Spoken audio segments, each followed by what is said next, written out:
Good evening, this is woodblock printmaker Dave Bull here at my bench on the ground floor of our workshop in Asakusa, Tokyo. We've been running a very well-attended Twitch stream from this bench 3 days a week, but it has been far too long since the previous YouTube presentation, for which I must apologize. This being Japan, you know how such a thing is supposed to be done.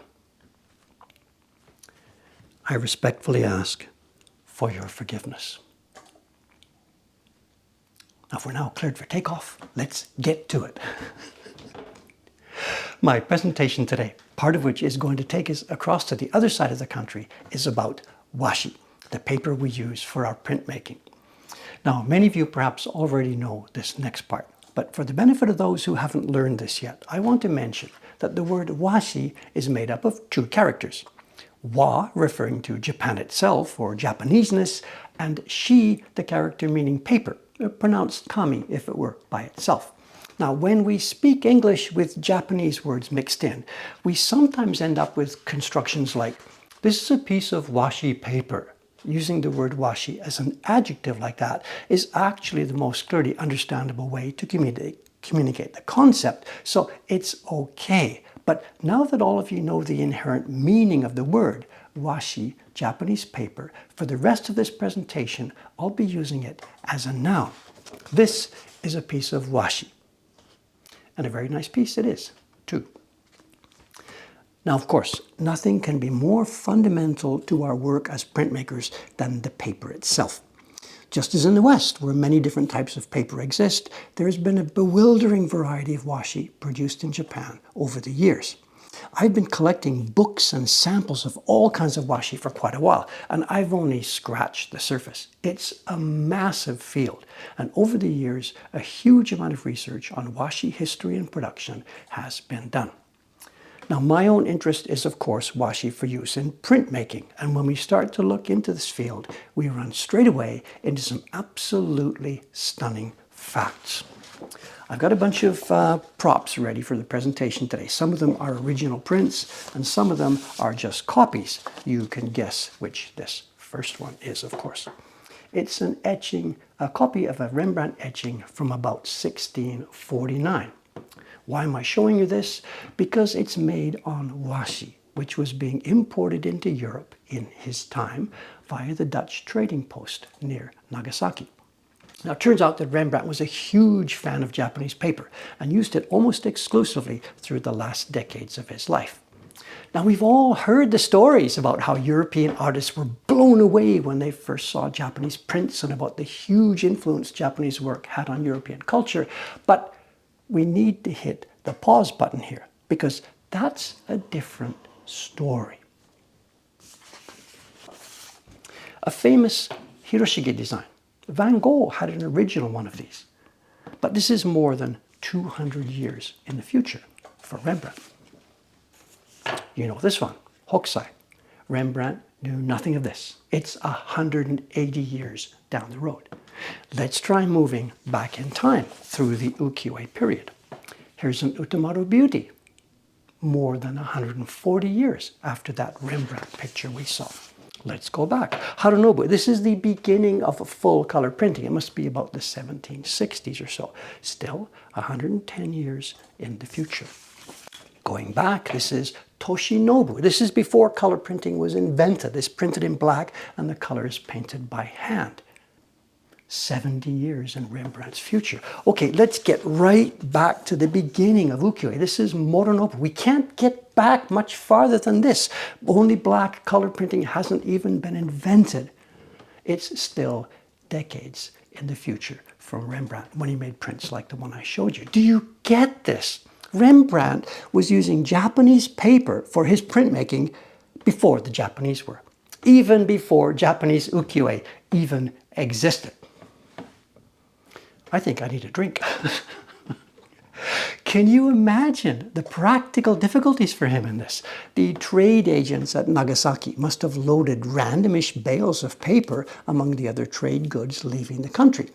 In those days, exports from Japan were mostly things like silver, the metal which was mined here, marine products, and craft goods, lacquerware and things like this paper. Then the insanely long journey to Europe, probably many ships lost at sea. And once it got there, how would the paper have been distributed? Did Rembrandt stroll down to his local stationery shop to see what they had in stock this week? And then once he had tried some particular piece, I could see him running back to the supplier. Oh my God, I need more like this one. But to get that information all the way back up the supply chain around the world, impossible, of course. He must simply have worked with whatever pieces he could get. And I think I've got problems finding good paper. I wonder too about one possibility here. Did Rembrandt ever take some of those Japanese sheets to local paper makers and like, hey, could you guys make me something like this? But we're getting ahead of ourselves. Let's stick with our story. Rembrandt clearly wanted to use the best paper possible for his prints. Now, best in this case meaning producing an attractive result, being strong enough to stand up to the physical process, and being affordable. I don't mean being cheap, I mean simply having a cost that can be sensibly rolled into the overall production of your product. So in the following years through the Edo period, when the Japanese themselves started making woodblock prints in quantity, the same considerations must have been in play. An attractive result, of course, the capabilities of the material, and the cost. And this is where we come to another one of those things that was quite a surprise to me when I first learned it. During my entire time here in Japan, and for a couple of generations before that, most of the 20th century actually, woodblock prints, whether reproductions of ukiyo-e or shin-hanga designs by the likes of Hasui or the Yoshida family, or the modern Sosaku prints, all these woodblock prints have by and large mostly been produced using the type of paper known as hōsho. Now, hōsho is one of Japan's premium types of washi, with a well-documented history stretching back long before the printmaking era. It was made in large quantities for use in official documents and, of course, for the higher classes. It's a very luxe paper, typically made with high-quality mulberry fiber. It's thick and luscious and very strong. How strong? Let me show you. We sometimes have these thin offcuts left at the edge of a sheet. And if you take one of these and twist it a little bit, and then try to break it. Now, I'm not faking this. There's no way you can do this. Now, I'm not a very muscular guy, but we sometimes play this game in the shop with two people. Even two people can't pull this apart. A little 2-centimeter piece of washi. Now, understandably, good, strong washi like this is expensive, but it's perfect for our kind of work. It's all I've ever used. And places like the Adachi workshop, the Watanabe company, none of us would even consider using anything else. But something doesn't quite add up here. Ukiyo-e prints made on top quality expensive paper. But haven't we always been told that back in the day, ukiyo-e prints were cheap and disposable items? We've all heard this story many, many times repeated. A typical ukiyo-e print sold for the same price as a bowl of noodles. So which of these stories is true? Well, as you might expect, it's a bit of both and a lot in the middle.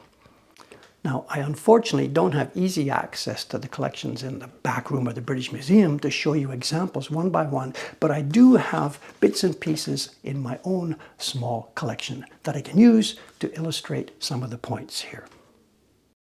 Now, for the previous segments, we used photocopies, but for this next section, because we're going to actually inspect the washi itself, I will be using actual, real prints. Carefully. In the early days of the ukiyo-e, before it became the massive cultural presence that it did later, the techniques were still relatively unsophisticated. This design by Kiyonobu dates from perhaps around the early 1700s. Now, it's an era before color printing had been invented. The black outlines you see were carved and printed, but the coloring was applied by hand.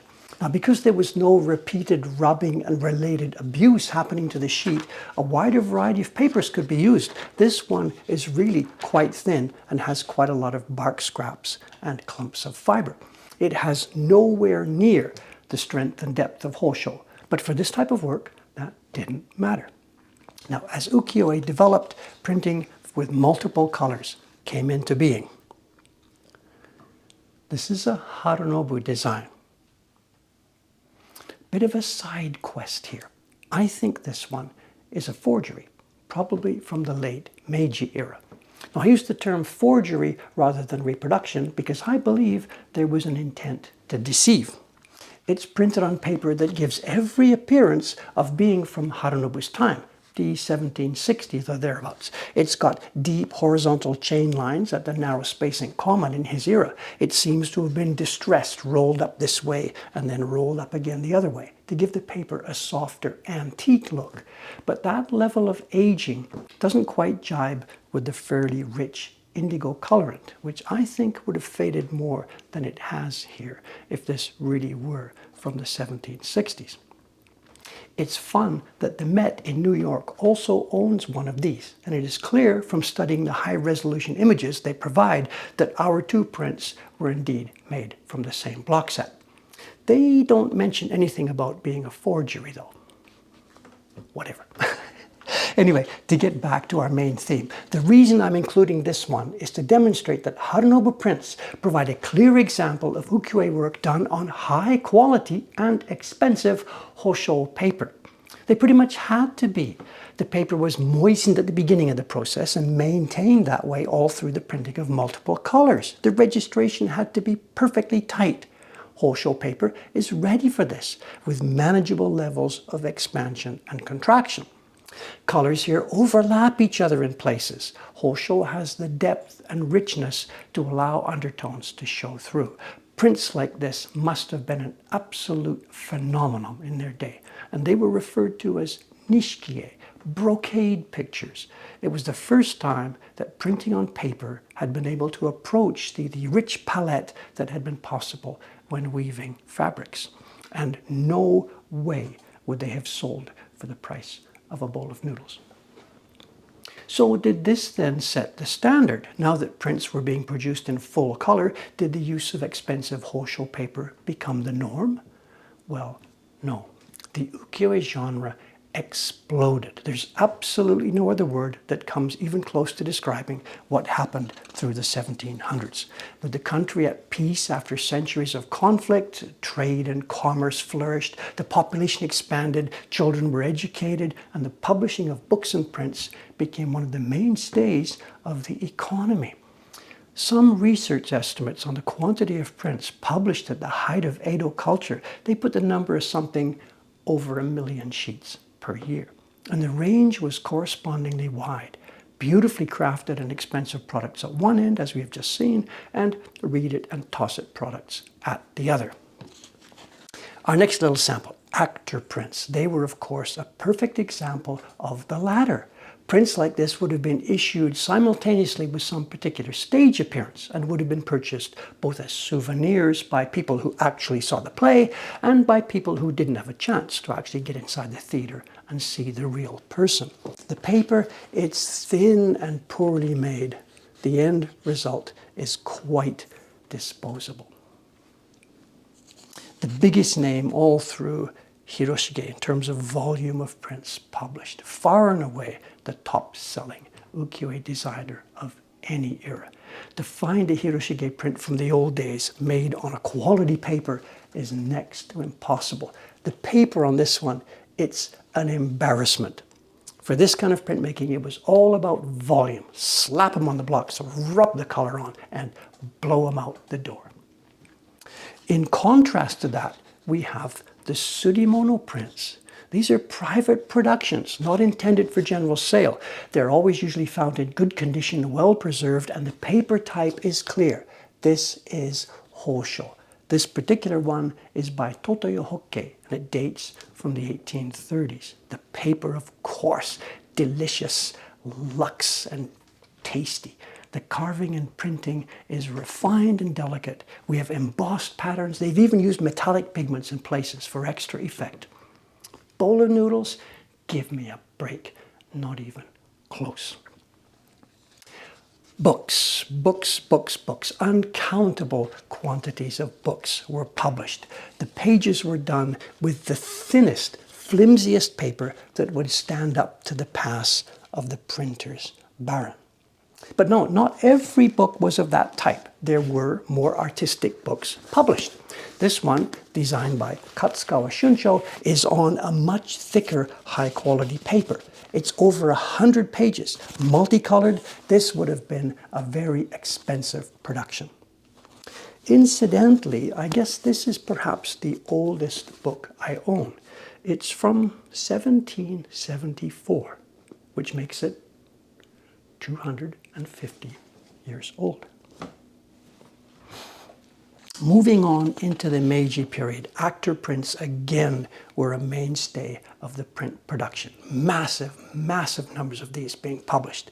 Now, much of the paper used for these was very thin. Look at it from the back. It makes the printing process extremely quick. It's not hōsho paper, but it is actually still quite strong. In contrast to that, in the same era, the bijinga. Now for things like this, beauties, the paper was generally a bit richer, as befits the theme, a bit more luxurious. In contrast to that, we have the ukiyo-e. Now, the famous ukiyo-e prints, they're the frontispieces for the magazines. They were produced in vast, vast quantities, 10,000, 20,000 on a weekly basis to go in front of the magazines. They were produced on an extremely thin paper. And those of us working in the field these days, we're stunned by this. How on earth did they get everything all properly registered and lined up on such thin paper? Price of a bowl of noodles? Less. These were freebies meant to help sell the magazines. So let's recap to this point. All through the Edo and Meiji periods, we find a very wide range of washi used to make a wide range of woodblock prints. The driving factor was clearly the economics. Most prints were sold cheaply, and the paper type was of no interest whatsoever to the consumer. So, where possible, inexpensive paper was used, the cheapest paper that would do the job. For more expensive items, the quality of paper became part of the product itself. So for these, a more expensive washi was used. All very straightforward and understandable.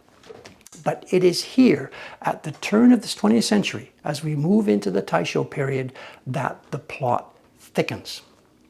This man, one of the most important people in the development of the Japanese print. This is Shozaburo Watanabe. Now, the company he founded in 1906 is still in operation today in the Ginza district of Tokyo. It's managed these days by his grandson. Although the roots of the organization were in the production of ukiyo-e reproductions, the name Watanabe will forever be associated with the origins of the Shin-hanga genre of woodblock prints. Now, I really don't want to do history lessons in these videos, but there's a hugely important point here that I have to make sure you understand. So let me sidetrack from talking about washi for a minute. The Edo era printmaking that we have been looking at over the past few minutes was absolutely nothing to do with what people these days think of as art. Now, there was, of course, art back in those days, but it took different forms. A scroll painting for display during a tea ceremony, a byobu screen for the rooms of a clan leader, or a set of brush paintings across a series of sliding doors in a temple somewhere. Such objects were recognized as what we call art these days. Woodblock prints, never. Like we think today of magazines or ads for pizza delivery or something. This was the printing business. The products were considered low class and completely disposable. The men who designed these prints weren't respected artists. They were at the same social level as the men who carved and printed and sold them. Just craftsmen or shopkeepers. An example to help us picture this situation is to think about the concept of exhibitions. Now, back in the Edo period, there was never any such thing as an art exhibition. The idea of gathering pictures together and showing them to anybody, this was inconceivable. But as Japan gradually opened up to the rest of the world and all kinds of new ideas flooded in, people here bit by bit became aware of the concept of art as it was practiced in the West. I think the first one was in 1870s. The government sponsored some exhibitions, painting at first, as you might expect, and the new genres of Nihonga, Japanese painting, and Sakuhanga, creative printmaking, where one man does everything. Those genres came into being. It was a time of glorious creativity here in Japan, with anything and everything getting mashed together and mixed together and tried and tested. Now, this was the world then that Watanabe Shozaburo-san was born into. Now, I don't know what he personally thought of the new Sosaku prints, the ones self-made by the designers, but we do know what he thought of the traditional approach, the idea that through the cooperation of a group of supremely skilled artisans, the designer, the carvers, and the printers, objects of incredible beauty could be produced. Now, the past couple of hundred years of history had proved that beyond any doubt, but what he saw, that world crumbling around him, and the printing presses rolled in to take over, he took the idea, the traditional concept of a group of people working together, and he took his money and he planted his flag on that hill, that under the direction of a publisher with taste and vision, a new genre of prints could come into being. Prints that from the very beginning were to be seen as art. He called them shin-hanga, which translates simply as new prints. And you know the rest of the story. Hasui, Koitsu, Hiroshi Yoshida, all published by Watanabe in the beginning. But there's something else here, hugely interesting. I have a few images here. These are not prints, these are photocopies. I can't possibly afford the real thing. Have you seen these before?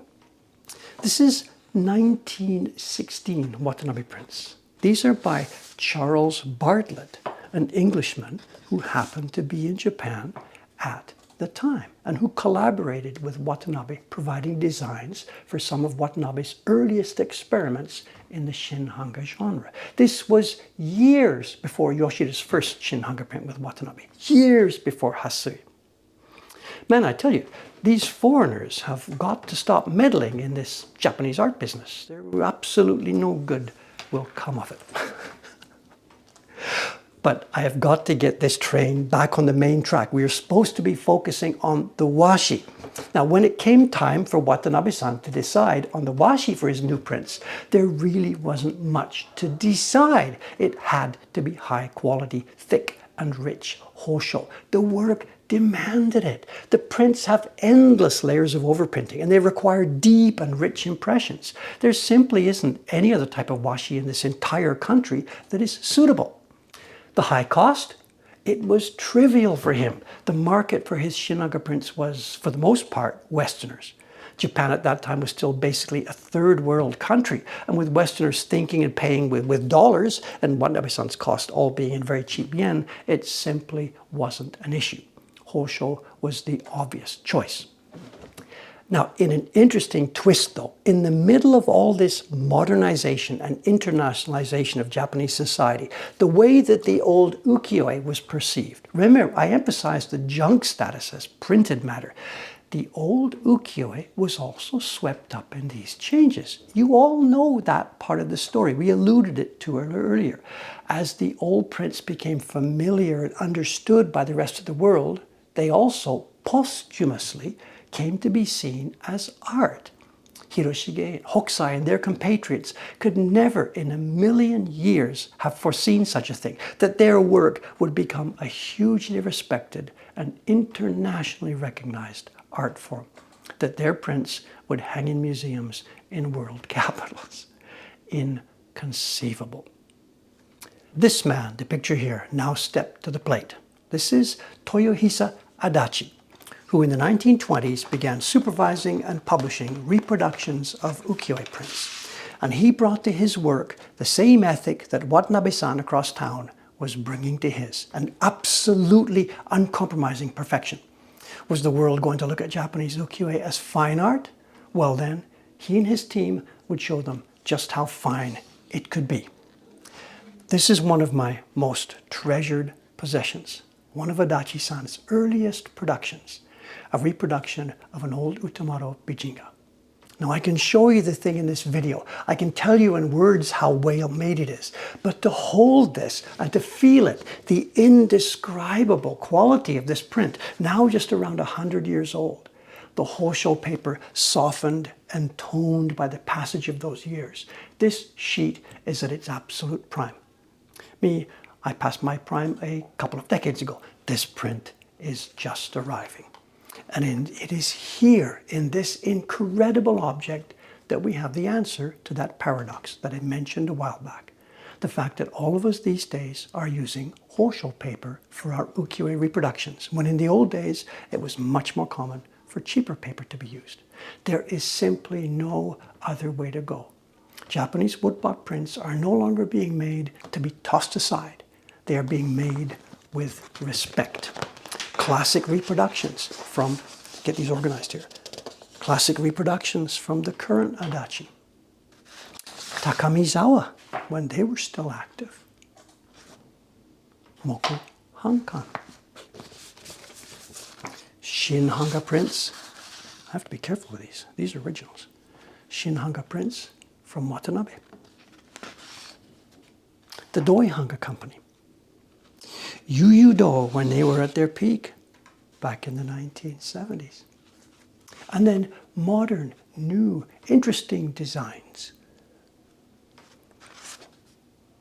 Mokuhankan. Mokuhankan. It's hōsho all the way down, as it always will be.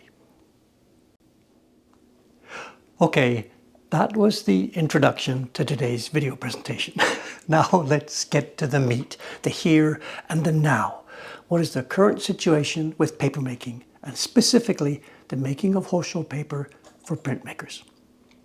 Through the first half of the 20th century, the golden years of Shinhanga production, there was no specific problem with paper supply.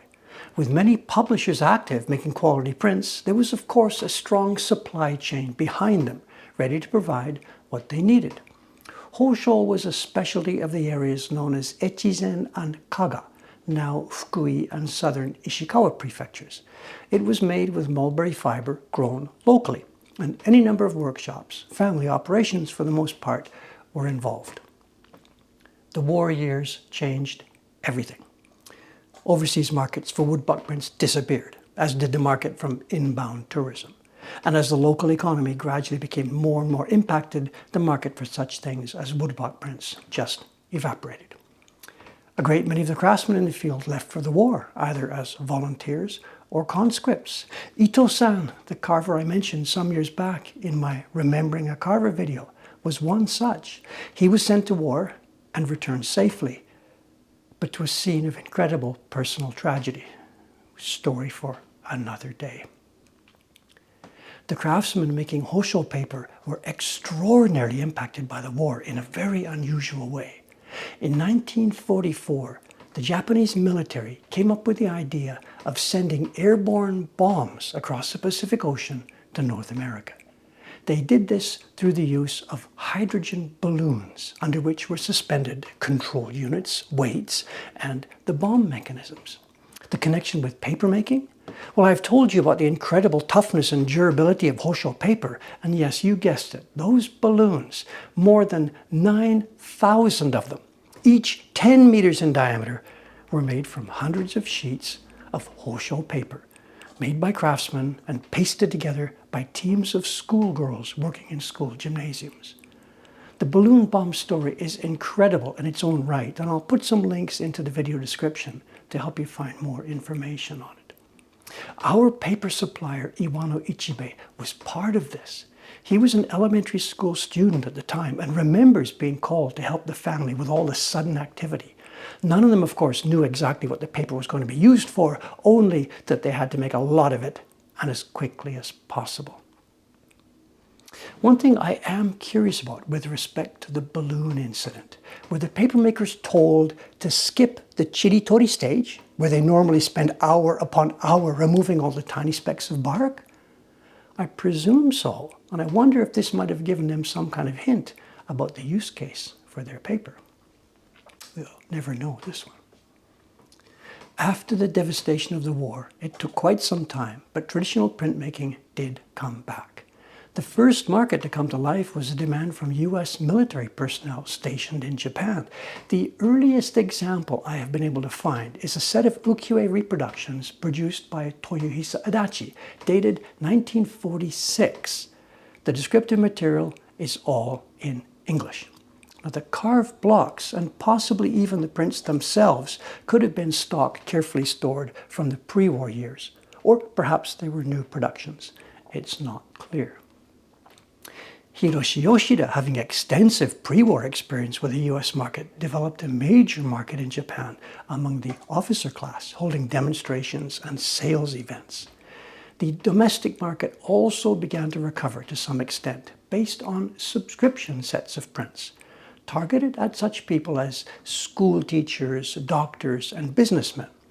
It was common in this era for these people to create a Western room in their home with chairs, a coffee table, a sofa, bookcases, and pictures on the wall in frames.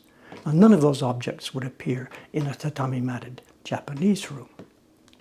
So a cluster of publishers busily worked to feed this demand. Oedo Mokuhankan, Takamizawa, Yuyudo, Tansei-sha in Kyoto, Yamada Shoin, Adachi, of course, Bizuto-sha, Uchida, Unsodo. And then, with the awarding of the Olympics to Tokyo in the mid-1960s, the thing totally exploded. The old guys I talked to over the years always come back to this one. I have heard any number of times things like, "Man, you should have seen it. It was incredible." Even Ito-san's widow brought this up for me, telling me about how her husband, he would get partway through a block, then pass it to her for finishing with the clearing chisels because he had to get started on the next one.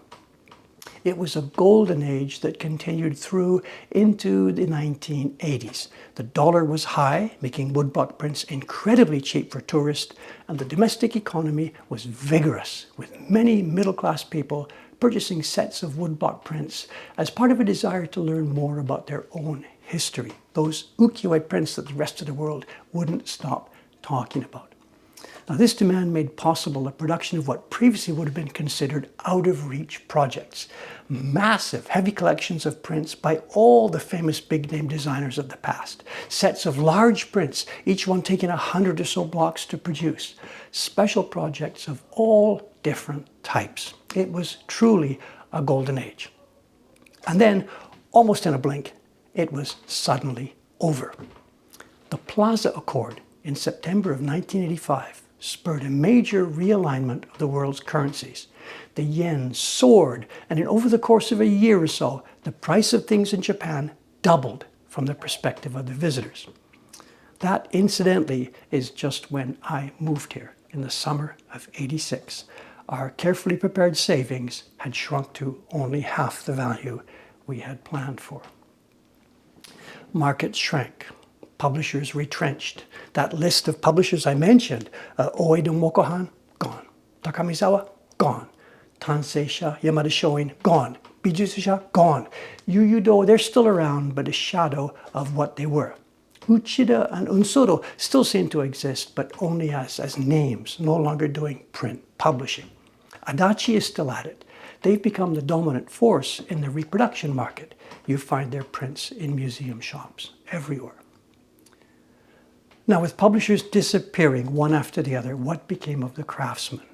Well, of course, older ones retired, and for the rest, they switched to survival mode, each carver, printer, or papermaker picking up what work they could. But in this new environment, it became basically impossible for anybody to consider hiring apprentices. That had been one of my thoughts when I came here, that perhaps I could work together with a senior craftsman. They brushed me off.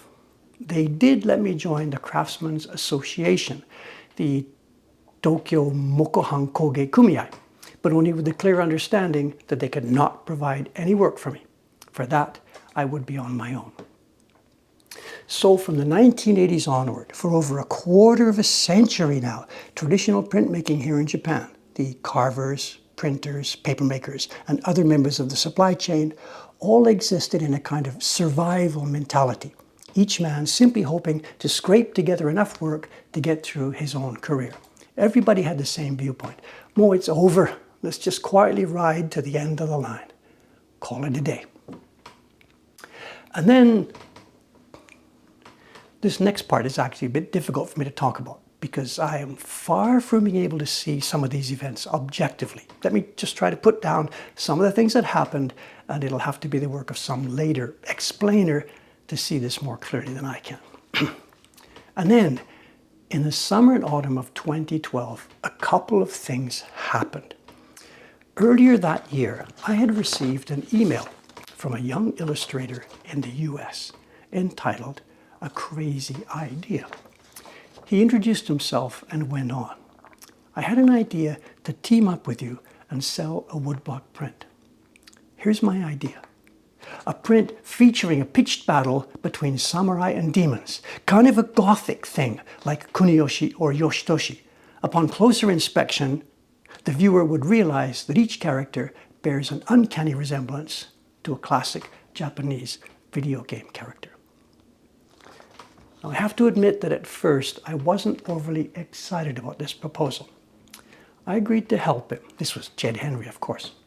I agreed to help him find a workshop where he might be able to get something made, but I basically stood back. It wasn't until a month or so later, when he sent me a mock-up of this design, that I woke up and suggested that yes, we do collaborate on making it, taking a bunch of video as we did so. He and I worked out a plan, and we set up a Kickstarter campaign that August of 2012. The concept, marrying popular culture with the traditional craft of ukiyo-e prints, well, talk about being the right idea with the right people in the right place at the right time. The campaign exploded, passing its goal in just about an hour, and by the time it was over a month later, running up to $250,000. I got on the phone and started hiring people. Now, the success of that Ukiyo-e Heroes print campaign did not pass without notice here in Japan. Over the next few years, a number of people in Tokyo suddenly came up with the idea of making ukiyo-e designs based on popular culture. Anime heroes, manga characters, even rock stars, all these suddenly became trendy, and they still are. Printers and carvers started to come back in demand. Now, I mentioned that two things happened that autumn, but the effect of the second one only became apparent over time. It turned out that this was the point where the Japanese yen bottomed out at around 80 yen to the dollar. In a reverse of the scenario we talked about a minute ago, the yen began a slow and erratic progress back to a level where Japan would again become affordable for visitors. During the days that I've been preparing this presentation here in the summer of 2024, it at one point reached over 160 yen to the dollar, half of what it was during those dark days for producers in Japan. And with the pandemic era now behind us, tourism and demand for Japanese prints is not only back, it is back with a thunderous bang. And there is something about tourism in Japan that for me seems quite astonishing. Let's think back for a moment to the old days. I mean, the really old days, the time when Japan was opening up to the West. When Westerners thought of Japan, what did they think of? We can kind of check off the top keywords. Sakura, cherry blossoms. Mount Fuji, they called it Fujiyama back then. Geisha, samurai, ukiyo-e. These were, of course, on everybody's list. Now, when we jump ahead to the present day, what are the current keywords? Well, Sakura, it's still number one on everybody's list. Mount Fuji is, of course, right up there. Geisha in Kyoto, that's still a thing. Samurai's perhaps been replaced by ninja, very, very big these days. And there are some huge new topics for the visitors to explore. Manga, anime, Ghibli is now a global keyword. But what do you know? What about ukiyo-e? Thanks perhaps in large part to one genius designer, ukiyo-e is still on many people's checklist. Every printer and carver in this country now has all the work he or she can possibly handle. Now, it's easy enough for a craftsman to pick up tools and pick up work again, but after a quarter century of neglect, the supply chain has turned out to be not so resilient. Cherry blocks, the last traditional suppliers died decades ago with no successor. Paper, I've been sitting here behind this desk trying to bring you the different threads of this complicated story, but it's just been so much talk, talk, talk. Back at the beginning, I said, part of this presentation is going to take us across to the other side of the country. I think it's time, well past time now, to get on the train. We want to talk about papermaking. Let's go to where they've been doing it for over 1,000 years. Let's pack up and head over to Echizen. An easy trip last night on the train, a pleasant stay in a business hotel, and here we are at the entrance to the papermaking district. I've stopped at this particular spot for a very specific reason. I brought with me a woodblock print from our collection. It was made by Toshi Yoshida, now long passed away, and as you can see, it was made at exactly this same spot. This district was very important to him, as it is to me. This print was made in 1951, which coincidentally is exactly the same year that I came into being. But this, being made on beautiful Echizen hōsho paper from this same very village, will last about 200 years. A lot longer than I will. Let's head up there and see who and what we can discover. I first came to Japan in the late 1970s. I've traveled pretty extensively and I have seen a lot of shrines over the years, but nothing like this one.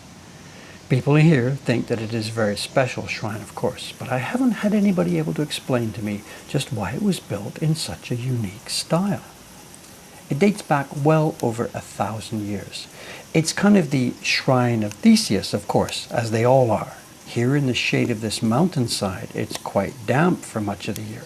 This region receives very heavy snowfall most winters, so of course major sections of this building have been renovated and replaced over the centuries. The next renovation for the roof is already planned and expected to begin in a few years. I'm told that the funding is already in place and it is only a shortage of traditional shrine carpenters that is causing the postponement. Need a shrine repair these days? Get in line. This was a very prosperous town back in the day. These streets, all very quiet now, would have bustled with activity. Water from the mountains was channeled through the entire district, and these buildings, now just residences, were all workshops for making paper, boiling the fiber, beating it, picking chiri, and of course forming the sheets. Truckloads of washi would have been created here on a daily basis. Most of the workshops shuttered years ago. This one, the building dating from the Taisho period, closed more recently. Smack at the center crossroads of town, we find this building, rusty, decrepit, and completely abandoned. The sign, Fukui Prefecture Washi Industry Cooperative Association. Now the association still exists, but only in the form of one desk in a room borrowed from another organization. There is no longer any industry here. I first came to this place over 30 years ago with a TV crew. Here's a snippet of video we took at that time. You can see the reservoir is completely full, but these days a hole has been punched in the dam, reducing its capacity to only a half of what it used to be. And here, smack in the middle of town, where the freight yards and train station used to be before they became redundant, we find the inevitable consequence of all these changes, the tourist district. Up at one end, there are two museums side by side, where people can see the history and learn about the culture of papermaking. At the other end of the street is the papyruskan, the hands-on, where tourists can dip and rock and make small pieces of paper to take home. And behind me is the newest one of the structures. In a building dating from the 1700s, the city has replicated one of the old workshops so people can come and see and watch workers to get a taste of how it was done in the old days. I need a quiet place to do this next part, but I suspect I'm going to get eaten alive here in the shrine grounds. So I'll start here, but perhaps we'll end up moving to a breezier place in a few minutes. Let's just give this a try. As I mentioned earlier in this presentation, I have always used nothing but Echizen hōsho for my printmaking activities. At first, I used paper from a couple of different workshops right here in this village. But as I gained more experience, I settled on paper made by the Iwano family. Their washi is kind of unbelievable. You can layer and layer, put color and color. It just keeps taking it. The final result in the print is rich and deep. You can see all the way down through the colors. Here is a photo taken outside the Iwano workshop in the early 1970s. It comes from a book published by the Ministry of Culture on the occasion of the 8th generation Iwano-san being named a living national treasure, back during those boom years of traditional print production. Two people at each end of the photo, here and here, are the current 9th generation Ichibe Iwano, now 91, and his wife Takako-san. These days, they work together with their son Junichiro, who is about 15 years younger than me. Here he is in this photo many years ago with his grandfather, getting primed for his upcoming papermaking career. And that's the team, the entire team now responsible for producing the famous Iwano Echizen hōsho washi. One strong man in his mid-50s, together with his 80-something mother and his 90-something father, all three of them working long, hard hours, 8 days a week, working to make and deliver thousands of sheets of beautiful washi to their longtime customers every year. Now, the family wouldn't be comfortable if I chat too much about their personal situation, but I do have to be concerned about my paper supply. And I can report this much. Jun-san's children, the people who could have been the next generation, are out of the picture. They're off in normal occupations. I have not spoken to them personally, and I have no idea whether or not they were pressured to work as papermakers. I really don't think that was the case. But the end result is that there will be no 11th generation of papermakers in this family. Every spring I come up here for a visit to them and to place my order for the coming year. And when I was here a few months ago, I heard something I had never heard before. Instead of "Thank you for the order, we will now get busy making it as per your instructions," I heard something like, "I'm sorry, Dave, but I don't think we will be able to make this much paper for you this year." When I asked, "How much will you be able to make?" his answer was, "Perhaps about 2/3 of what you need." Now, none of this is a surprise. This situation has been looming for some years now, and I have on a number of occasions suggested what I thought was a perfect solution. My own activities are receiving wonderful support from the community at Patreon, so for me it was an absolute no-brainer to let Jun-san know that I and the Patreon community would totally support the cost of 1 or perhaps 2 apprentices to help his family with the work. Salary, accommodation, you name it, we would pay it, no strings attached. There could be no possible better use of the funds we are receiving. But each time I have made him this offer, and I repeated it again this spring, the answer has been the same. "Dave, that's wonderful. Thank you for the gesture, but I'm sorry, no." And when we think about the history in that workshop, just a few minutes up the road here, I can understand. Jun-san is the 10th generation of the family, but with his own children understandably not being interested, there is absolutely no benefit to him for starting the long and difficult process of training a successor, probably just to have that person quit anyway. I get it, and I can't be upset with him for this. It is absolutely not his responsibility. He works so hard to make good paper and is hugely proud of this, but it really does seem as though that particular family's papermaking history will end with him.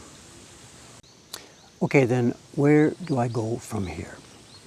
Now at this point, many of you are perhaps thinking exactly the same thing. "Dave, there are papermakers still in business all over Japan. Just get paper from somebody else." Now, I have tried. Believe me, I have tried. We have stacks of different test papers back at Mokuhankan.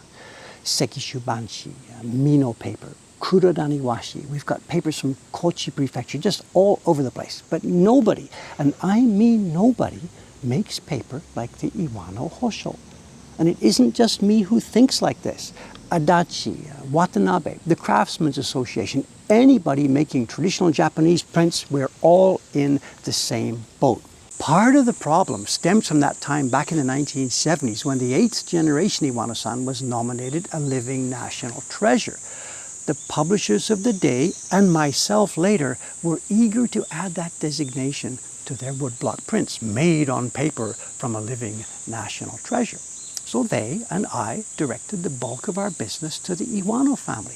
Other paper makers creating similar Echizen hōsho paper found their order book shrinking. And here we are, decades later, with only one family still standing.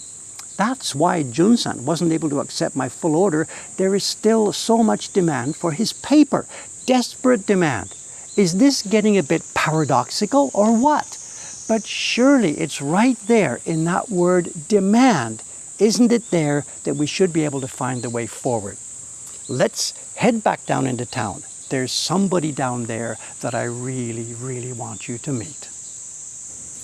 This is one of the tourist attractions that I mentioned earlier, the Udatsu Paper and Craft Museum. Let's go inside.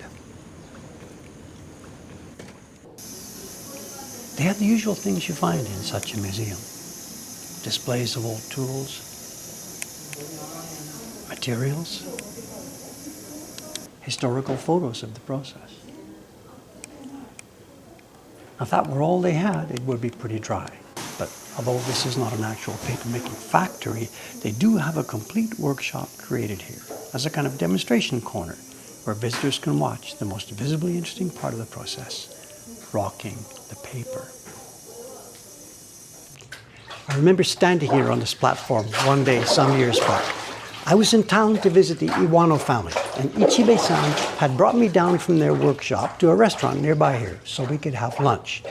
Before lunch, he brought me through here into Udatsu. I think this place was fairly new at the time, and he wanted to show it to me. A young lady was down there demonstrating papermaking. Now, I don't have a video from that day, but what I saw then was just what you're going to see now. Let me move the camera. I was transfixed. I had seen paper being made before, plenty of times. I had watched Iwano-san himself for hours. I know how this works. But watching that lady, and it was the same lady we see here today, Naho Murata, well, I could just not tear myself away. Her movements were vigorous, confident, not a wasted motion. She has obviously done this a million times, but there's nothing mindlessly robotic about the work. Watch her eyes, and you'll see her constantly scanning the sheet, looking for imperfections, checking the condition of the bath. The motions are wide and sweeping where necessary, short and delicate where required. This lady is in total control of the process. I'm mixing up my tenses here, I'm sorry. I was telling you about when I saw her years ago, but here she still is, making paper for the tourists. It's kind of like ballet, and I'm not joking. I half think that if they prepared comfortable seating here, people, not just nutcases like me, normal people would pay to sit and watch this. Let's see if we can arrange to talk to her. Murata-san, 今日ありがとうございますよ。はい。その大切な仕事時間、申し訳ないです。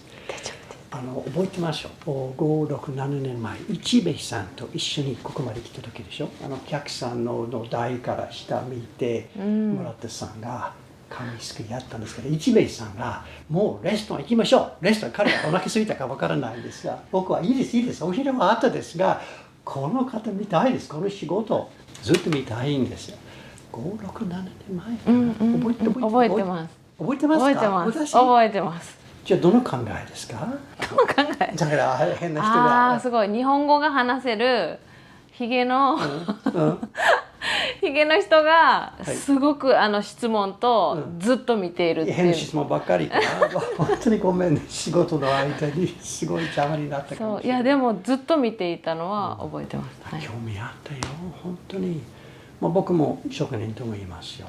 よく僕の仕事でスーッと間に客が来るとまた質問また質問もう邪魔なことばかり何も仕事ができないんでしょ。じゃあここでずっと一日中何回も同じこと。いい紙が少ないでしょそうすると。でもここはそうやってお客様に何も知らない人に伝えることができる素晴らしい場所です。やっぱり私たちの仕事を見るチャンスがない人は本当に大切でしょ、ここで。知りたい人ね。そう、ビデオも簡単に見えますが、本当の雰囲気が違いますよ。でも私たちが10分15分見て、いや、さよなら。次の客入って10分さよなら。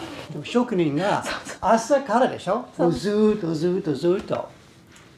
この仕事を本当に外から見ると、本当に失礼な話がつまらないかなと言ってますが、本人からはつまらなくない。でも繰り返し何百回でしょ。一枚一枚一緒のようで違う。ちょっとね、違いが紙は本当に同じ紙1枚2枚3枚同じじゃないと無理でしょ。同じだけど同じじゃない。ごめん。じゃあ自然なものでしょ。だから天気が変わりますとか、変化します。それに自分の感覚で見て、もう少し練り、もう少し混ぜる、全部自分の感覚で見極められるので、そこが私は面白い。わかりますね。多分例えば車を運転すると道がまっすぐですが、ハンドルをそのまま。ができないでしょ。ハンドルは右左とこの仕事は同じかな。少し違う。同じ紙ですよ。もちろん500枚同じ紙欲しいですね。でも私は一枚一枚ある。違うと思う。熱くならないようにとか薄くならないようにとか。均一にする、肌をきれいにする。傷がないようにする。好きじゃないと続かないんでしょ。このような仕事ですね。紙が好き。紙の世界に和紙作る世界に何年ですか。28年目に入りました。27年間やりました。じゃあこの町に生まれたんですか。いえ、京都から来ました。そうか。じゃあでもどうやって始まったんですか、その仕事。私の生まれた家は、印刷屋さん、プリンティング。じゃあ昔は版画印刷。名刺の活版印刷から。じゃあ紙使った。で、私が小さい時はたくさんいろんな印刷の紙が少し余ってたりとか、たくさんいろんな紙が私の周りにあった。その仕事あったんですから、自分が紙を作ることが大きな一歩でしょ。じゃあ誰かが紹介しましたとか。自分で紙でお洋服作ったの。その時に紙和紙ですか。和紙で。和紙といえばジャパニーズペーパーでしょ。洋服はウェスタンクローズ。おかしい。私身体と空間の間、皮膚とかその空気の間、この勉強をしたの。ちょっとアートの勉強を。その時に和紙、自分は紙が好きだから、もともと好きなの紙が。でその紙をじゃあ日本人だから日本が作ってる紙で作ろうと思ったの。でその時に京都の紙屋さんへ行って紙を見つけてお洋服作ったけど、着物じゃなくて洋服。お洋服、モデルさんに着せて10着とか20着作って歩いてもらったんだけど、昔からあったみたい。紙子。でも手で作れるっていうことをそこで初めて知りました。和紙は手で作れるんだって。じゃあ自分で作りたい。それで全国の紙の展示が京都であったので、偶然にで見に行ったら越前和紙があった。じゃあ自分で行って訪ねて、弟子になりたいとかどこで始まったんですか。ここのアーティストさんと私の学校の先生が知り合いで紹介もらいました。一兵衛さんも行きました。その考えありますか？さっきの洋服。洋服、まあ。もう忘れちゃった。じゃあ、紙職人がメインになりました。そう、やっぱり正しい紙って和紙、構造の 100% のは本当に丈夫っていうのは明らかに分かりました。そこで、携わってよかった。シンプルな植物とその自然界の水とずっと伝わってきた技が今私にあって、その紙を作る工程に惚れたっていうか、作り方が感動的。僕はこの町に初めて来た時はもう本当に40年近くでしょ。マルさんの前ですよ。でその時工房が本当に多かったよ。で今の数十年の間に工房の数が減ってますし、和紙を買う人がだんだん少なくなったんですから、でも若い職人がそのひどい将来を見るとどう考えてますか？私がここへ来た時も80軒の工場があったのが、今、50軒になったからどんどん減っています。そのお家の息子さんとか娘さんは違う仕事をするでしょ。でも、県外からの興味のある若い人たち、女の人多いね。女性がやっぱり多いです。女性の方がやってみたい、作ってみたい、この技をつなげたい。じゃあ今減ってますから、そのまま減るかこれから増えるか。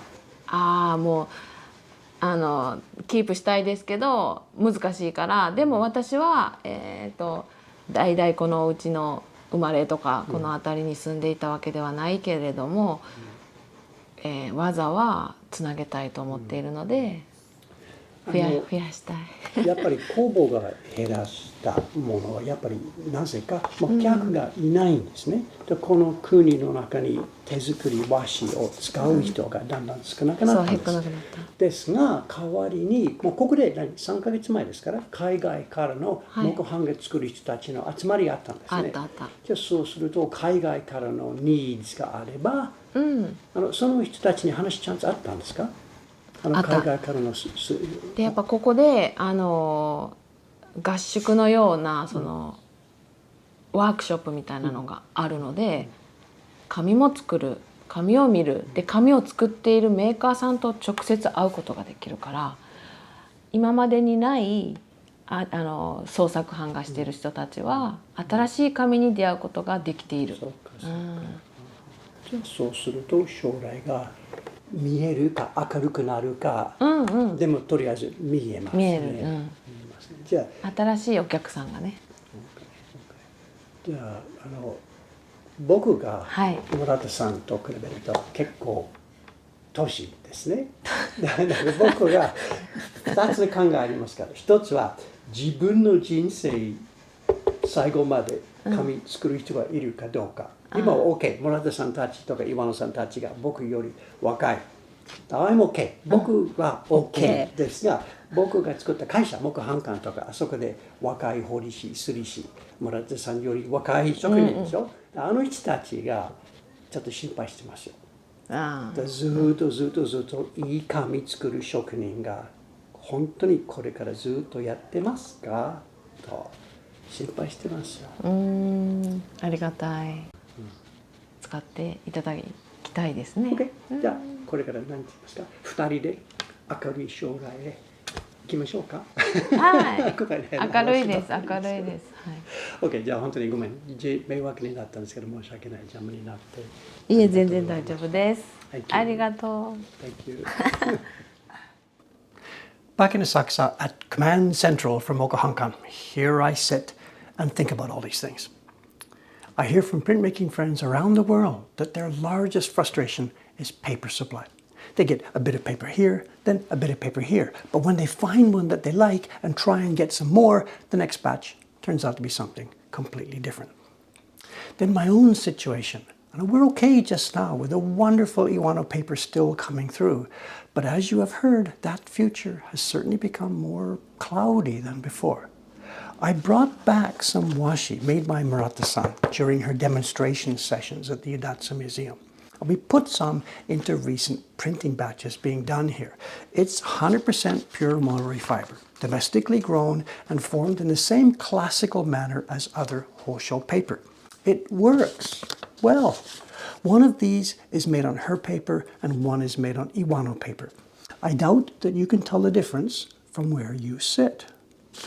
It is different though. Hers doesn't have the rich body that the Iwano paper has. But remember, this wasn't specifically intended for a side-by-side comparison. She just passed some sheets to me from their general stock. When we tried the twist test to see how much inherent strength it has,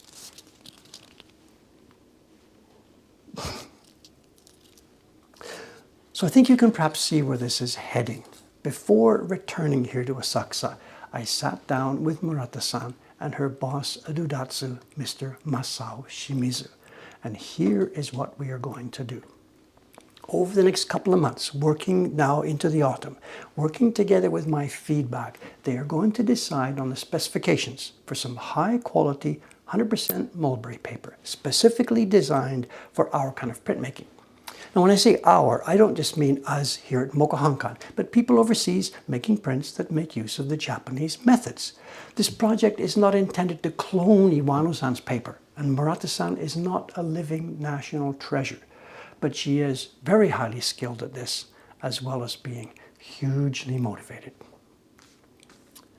Ladies and gentlemen, fasten your seatbelts. Our next journey is about to get underway. I think that is indeed enough. See you next time, and bye for now.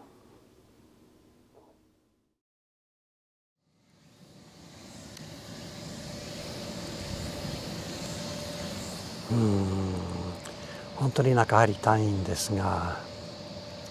どうぞ入ってください。本当にいいですか？いいですよ。